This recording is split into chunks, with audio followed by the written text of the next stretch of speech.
किसान था और खेतीबाड़ी करके अपना गुजारा करता था। श्याम दिन भर अपने खेत में काम करता और राधिका घर संभालती।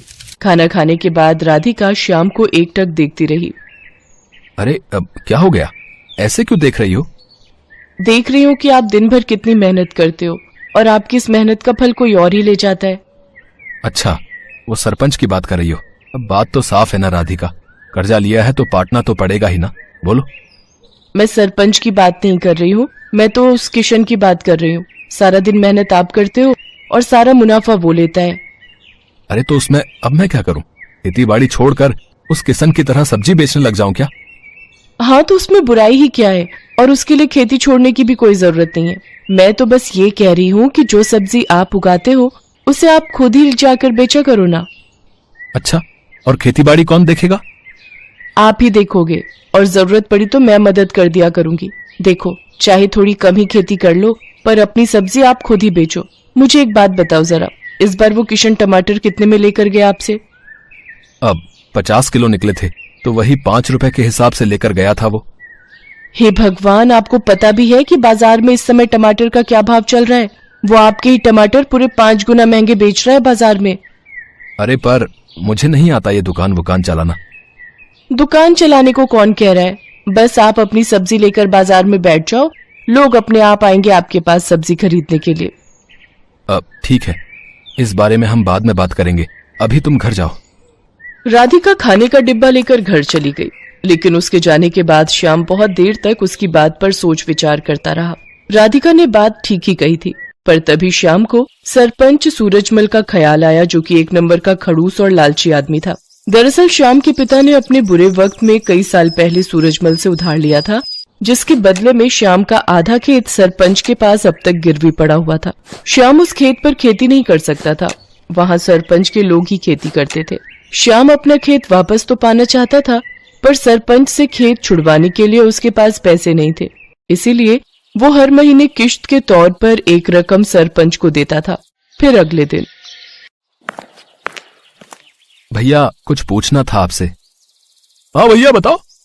मैं एक किसान हूँ, सोच रहा हूँ कि कल से मैं भी अपनी सब्जियां यहीं बेचने लगूं खुद से।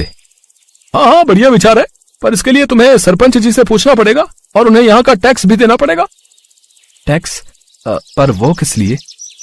अरे ये जो तुम पूरा चबूतरा देख रहे हो ना, जिस पर सब लोग सामान बेच रहे हैं, असल में ये सरपंच के खेत पर बना हुआ है और ये चबूतरा भी उसी ने बनवाया है। हमारी मजबूरी है, इसीलिए हम सबको यहीं बैठना पड़ता है। रोज के 50 रुपए देने पड़ते हैं उस सरपंच को, और अगर ये पैसे नहीं दिए तो उसके लठैत आकर मारपीट पर उतारू हो जाते हैं। अरे ये तो बड़ी नाइंसाफी है भैया। है तो सही, पर क्या कर सकते हैं, अब जो है मैंने तुम्हें बता दिया। श्याम मुरझाया हुआ चेहरा लेकर अपने घर चला आया। उसने राधिका को सारी बात बता दी। राधिका ने कुछ देर अपना दिमाग लड़ाया और फिर, सुनो, मेरे पास एक तरीका है। अब क्या? बोलो तो। हमारे गांव के सबसे नजदीक का गांव है बिशनपुरा। आप वहां जाकर भी तो अपनी सब्जियां बेच सकते हो। वहां ये सब चक्कर नहीं है। मेरी एक सहेली रहती है वहां, उसका पति गोलगप्पे का ठेला लगाता है, उसे तो कोई टैक्स नहीं देना पड़ता। अच्छा, अगर ऐसा है तब तो ये सही रहेगा, लेकिन एक समस्या है, बिशनपुरा तक जाने के लिए कोई सड़क नहीं है, तो मैं रोज वहां जाऊंगा कैसे? सड़क नहीं है पर नदी तो है ना। देखो, जिस जिस नदी के किनारे हमारे गांव बसा है, बिशनपुरा भी तो उसी नदी के दूसरे छोर पर बसा है। अब बस आपको एक नाव बनानी पड़ेगी वहां तक जाने के लिए, उसे चलाने में भी कोई खर्चा नहीं। श्याम को राधिका की बात भा गई। अगले ही दिन श्याम ने अपनी जमा पूंजी से मोटी रकम खर्च कर गांव के बढ़ई से एक बढ़िया नाव बनवा ली और फिर वो उस नाव को नदी में लेकर गया। उस दिन राधिका और श्याम बहुत देर तक नाव में नदी की सैर करते रहे। श्याम नाव चलाकर उसे बिशनपुरा तक घुमा लाया। राधिका ने देखा कि वहाँ राशन वगैरह की दुकानें तो थी, पर सब्जी की दुकानें बहुत ही कम थी, और ये देखकर श्याम और राधिका की अच्छी कमाई की उम्मीद और बढ़ गई। अगले दिन से ही श्याम अपनी नाव से सब्जियां लेकर बिशनपुरा जाने लगा। वो वहाँ जाता और सब्जी बेचता। बिशनपुरा के लोगों को भी उसकी सब्जियां पसंद आई, क्योंकि सीधे खेत से लाने की वजह से वो सब्जियां बहुत ताजी रहती थी। साथ ही श्याम सब्जियों के वाजिब दाम ही लेता था। तो इस तरह राधिका और श्याम के दिन बहुरने लगे। फिर कुछ दिनों के बाद, राम राम सरपंच जी। आ गया तू श्यामू? जी मालिक। सुना है आजकल बड़े नोट छाप रहा है। कहाँ सरपंच जी, बस 2 पैसे बच जाते हैं। मालिक, ये इस महीने की किस्त है। मैं चलता हूँ, मुझे थोड़ी जल्दी है। अरे रुक तो सही, कहाँ की जल्दी है? वैसे दिमाग तो खूब लगाया तूने, टैक्स नहीं दिया। चल कोई बात नहीं, पर अपना उधार तो चुका भाई, जो तेरे बाप ने मुझसे लिया था। अब चुका तो रहा हूँ सरपंच जी, हर महीने किस्त देकर जाता तो हूँ आपको। देख अब बहुत हुआ, या तो तू मेरे पूरे पैसे एक साथ लौटा, वरना अपना खेत मेरे नाम कर दे, समझा? पर सरपंच जी, परवर कुछ नहीं, 3 दिन का वक्त दिया है तुझे, जा जाकर पैसों का इंतजाम कर, वरना अपना खेत भूल जा, समझा? असल में सूरजमल श्याम से चिढ़ गया था। उसे इस बात से तकलीफ थी कि श्याम उसके बाजार में सब्जी क्यों नहीं बेच रहा है, इसीलिए अब वो उसे परेशान कर रहा था। उधर श्याम को जब कोई उपाय नहीं सूझा तो उसने तय कर लिया कि वो आधा गिरवी रखा खेत सरपंच के नाम ही कर देगा। अगले दिन बहुत भारी मन से श्याम सरपंच के पास पहुंचा।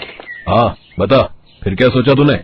सरपंच जी, इतनी बड़ी रकम तो मैं चुका नहीं पाऊंगा, आप मुझे ले चलिए कचहरी, मैं जमीन आपके नाम ही कर दूंगा। वैसे उधार निकाल कर उसमें से कुछ पैसे बचेंगे क्या? क्यों, बस उधार ही चुकाएगा क्या? मेरा ब्याज वो कौन देगा है? ठीक है सरपंच जी, मैं कल सुबह आ जाऊंगा आपके पास, चलेंगे फिर कचहरी। उस रात श्याम को एक पल के लिए नींद नहीं आई, क्योंकि उसका आधा खेत उसके हाथों से निकल रहा था और अपना खेत बचाने के लिए फिलहाल उसके पास कोई तरीका नहीं था। तभी आधी रात को उसे बादलों के बहुत तेज गरजने की आवाज सुनाई दी।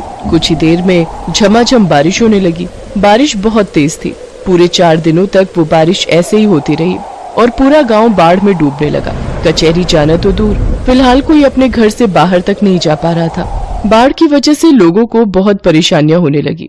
किसी के घर में पीने का पानी नहीं बचा था तो किसी के घर में अनाज खत्म हो गया। ऐसे में श्याम ही वो इंसान था जिसने सबकी मदद करने के बारे में सोचा। वो अपनी नाव की मदद से सबकी जरूरत का सामान उन तक पहुंचा रहा था। हर कोई श्याम की तारीफ कर रहा था। और फिर अजी सुनते हो?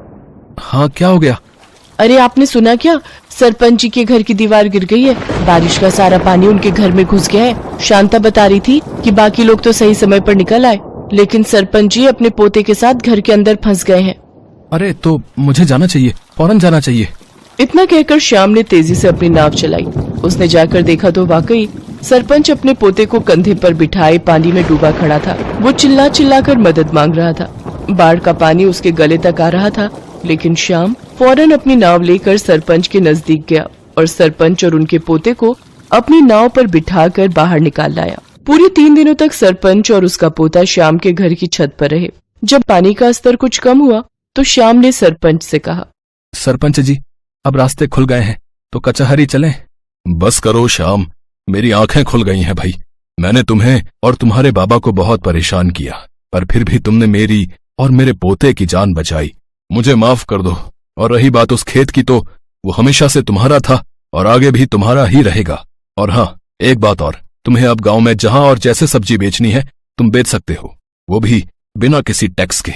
सरपंच की बात सुनकर श्याम और राधिका खुशी से मुस्कुराने लगे। बारिश थम गई थी, लेकिन उसने सूरजमल के मन पर चढ़े मैल को हमेशा हमेशा के लिए धो दिया था।